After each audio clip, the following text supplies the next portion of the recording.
Assalamualaikum warahmatullahi. Saya benar-benar terkejut apabila mendengar strategi yang didedahkan sendiri oleh pegawai PBB ini. Ini sekaligus membenarkan teori konspirasi yang kita dengar selama ini. Maknanya bukan lagi teori konspirasi, benar-benar berlaku. Artikel 4 Oktober 2022 ini bertajuk UN Communications Official touts Google Search Partnership, We Own the Science. Ianya berdasarkan perbualan di mana seorang pegawai utama PBB iaitu Melissa Fleming memberikan amanat beliau kepada dunia minggu lepas. Tajuk ini membawa maksud pegawai komunikasi PBB ini macam paksa Google supaya apabila orang ramai buat carian maklumat-maklumat sains yang bersumberkan PBB sahaja perlu muncul di atas sekali atas alasan bahawa sains dimiliki oleh PBB. Maklumat-maklumat yang tidak dipersetujui bercanggah dengan mereka yang mereka tidak suka akan tersenarai atau dihanyutkan ke bawah sekali. We own the science and we think that the world should know it. Justru hari ini kita baru tahu bahawa sains ada pemilik. Rupa-rupanya sains ada tuan.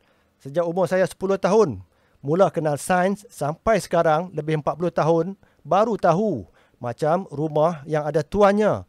Kita semua adalah tetamu. Tak bebas dan tak bolehlah buat ikut suka, ikut kecenderungan sendiri. Bagi makan, kita pun makan. Bagi minum, kita baru boleh minum. Tak boleh order macam kat kedai. Kita boleh minta ikut selera kita. Tapi dalam sains baru jelas sekarang sebenarnya kita kena ikut mereka. PBB claim mereka tuan kepada sains. Serupa macam naratif wabak, fitnah wabak yang mereka bawa lebih 2 tahun ini. Hanya maklumat mereka yang benar, yang lain dikira palsu. Baik, sejak bila sains ada pemilik? Cuma mereka tak beritahu tarikh bila sains jadi milik mereka. Dah berapa dekad, dah berapa lama. Apa mesej yang hendak disampaikan kepada dunia, khususnya kepada para penyelidik? Jika sains ada pemiliknya, maka semua yang dilakukan tentulah kena ikut pemilik.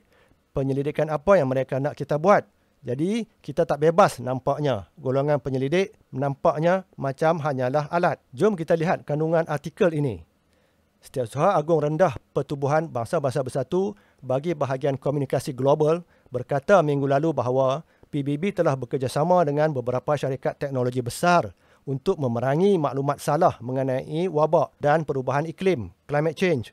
Kerana sains adalah milik kita dan kita fikir dunia harus mengetahuinya. Kami bekerjasama dengan Google, kata Fleming. Sebagai contoh, jika anda Google perubahan iklim, anda akan di bahagian atas carian anda akan mendapat semua sumber daripada PBB. Beliau berkata perkongsian itu bermula apabila pegawai PBB terkejut melihat bahawa apabila kami Google perubahan iklim, kami mendapat maklumat yang sangat diputar belitkan tepat di bahagian atas. So we're becoming much more proactive.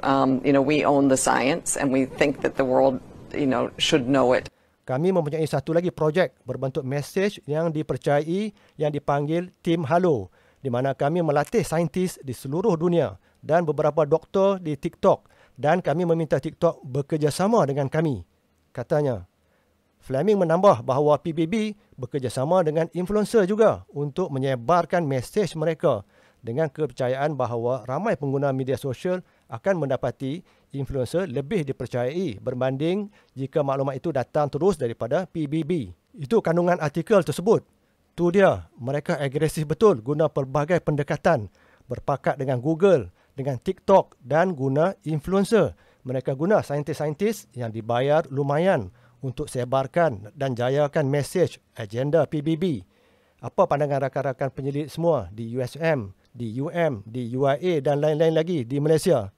Yang ramai berkata mereka dibebankan dengan KPI, kena buat penyelidikan sekian-sekian. Contohnya, isu climate change.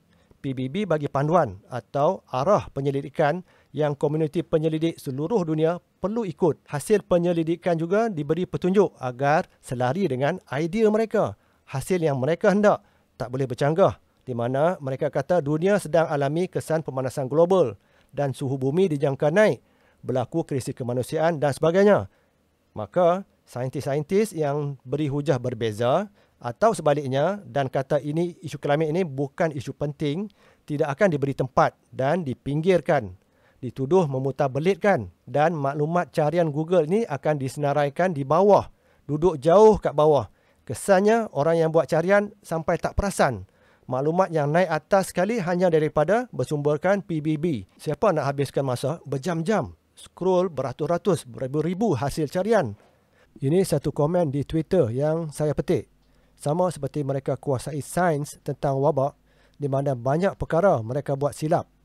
Ilmu yang tidak boleh dipersoalkan atau diperdebatkan bukanlah sains. Cuba kita dengar yang ini pula. But they're really criticizing science because I represent science.